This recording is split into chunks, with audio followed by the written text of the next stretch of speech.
Metropolitan Museum of Art, there is 85% nudes and 5% art by women. And this has got to change. Hi everyone, this is Manpreet. I'm from 93.5 Red FM. We have with us none other than art historian and author of the book The Story of Art Without Men, Katy Hessel. Welcome, Katy. It's so nice to have you. Thank you for joining us here today. Thank you so much for having me. It's an honor to speak with you. Thank you so much. Let's just dive right into it. The title of your book, The Story of Art Without Men. I would love to talk a little bit more about that. Absolutely. I mean, it definitely grabs people's attention, I think. The title of the book is really what the book is. It's 500 years of art history without men. And the reason why I called it The Story of Art Without Men is because in the UK, there's a very famous book called The Story of Art by a scholar called E.H. Gombrich. And it's the kind of introductory Bible to art history, something that I grew up reading. And his first edition in 1950 included 0 women artists. So his book is essentially the story of art without women. Moving on, I think what you're doing right now with your book and everything is a movement in itself. Thank you. Why was it so important for you to talk about this? You know, I think it really comes from a personal place because actually about 7 years ago, I had this epiphany where I walked into an art fair and out of the thousands of artworks I saw, not a single one was by a woman. And then I had to ask myself, can I name 5, 10, 20 women artists off the top of my head? And the answer was no. So actually, I was shocked at myself and I wanted to do something about it. And, you know, the thing is that if you have this epiphany, chances are is that other people are going to be like-minded and they're going to come on this journey with you. And so it's just been a total journey of discovery. And every day I'm finding out about someone new. And especially, you know, I'm in India for the very first time in my life. I've already learned tons about Indian women artists. So you're just constantly accruing so much knowledge. Do you think we will ever see the light of a day where without gender disparity when it comes to art? I think it's a great question because there is so much work to do. I mean, in London, where I live, the National Gallery, you know, one of the most important museums in the world, just 1% of their collection is made up of women, which is shocking. There is so much work to do.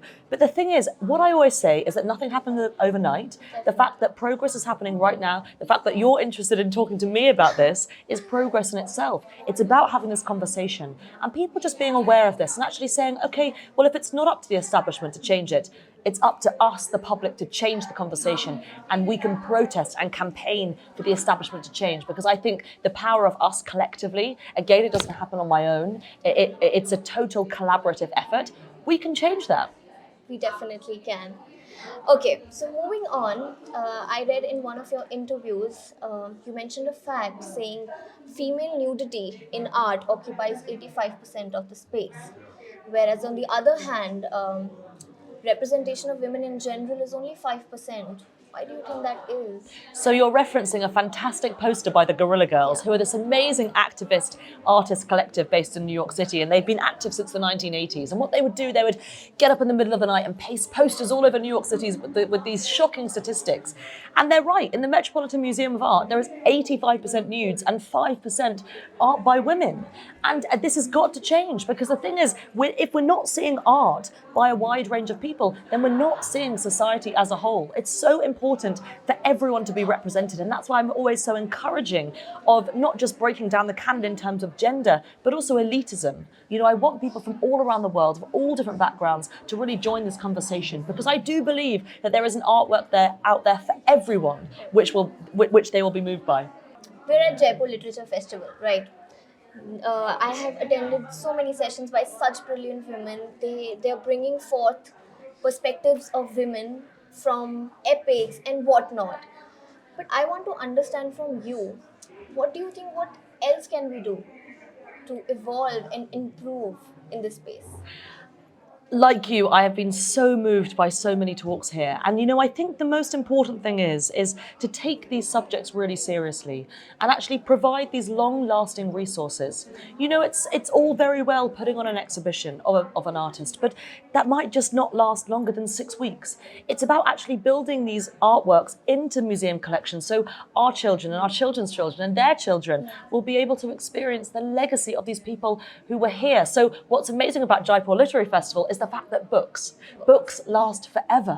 And if you really take it seriously and you create these vital resources, then that can be everlasting. And we can pass books on. You know, books are one of the most ancient things in the world. Stories are some of the most ancient things in the world. And that transcends cultures, religions, races, everything. Everything. One last question to you will be a point of view, a POV.